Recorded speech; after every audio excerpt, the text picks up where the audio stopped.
L'avenir d'Elisabeth Borne se profile-t-il à Matignon? Pas sûr pour certains. Le 28 mai dernier, la première ministre qualifiait le Rassemblement national d'héritier de Pétain sur les ondes de Radio J.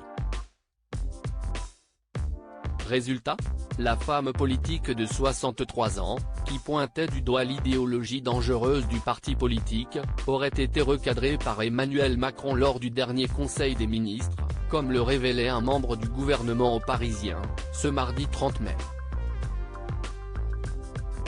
De son côté, le chef de l'État a démenti lui-même cette information, assurant qu'il n'avait jamais rappelé à l'ordre un de ses premiers ministres dans de telles conditions.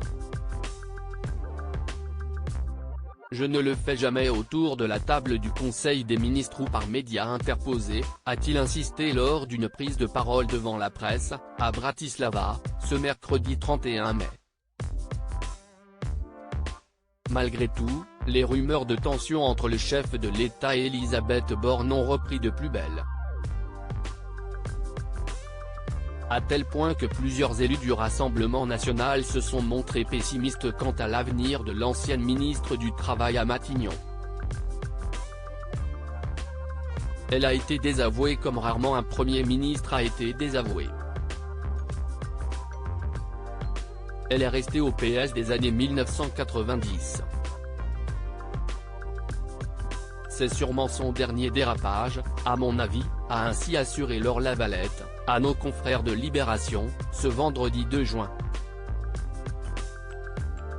De son côté, le député Thomas Ménager s'est même amusé de la situation, une mauvaise élève qui se prend un blâme par le proviseur avant le conseil de discipline et l'exclusion définitive. Tic-tac tic-tac. Supérieur à Emmanuel Macron, Elisabeth Borne.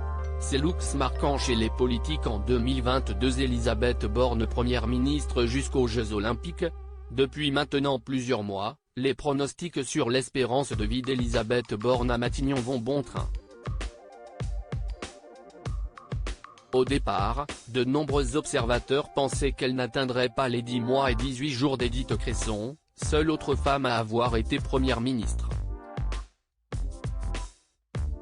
Désormais, certaines figures politiques penseraient que le maintien d'Elisabeth Borne au poste de première ministre serait un choix contraint pour Emmanuel Macron, et que cette place n'était que temporaire.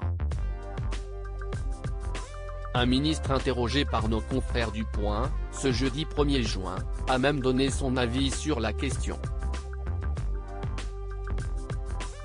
Elle va rester jusqu'à l'automne après le budget. Ou jusqu'aux Jeux Olympiques, a-t-il prédit. Article écrit en collaboration avec 6 médias.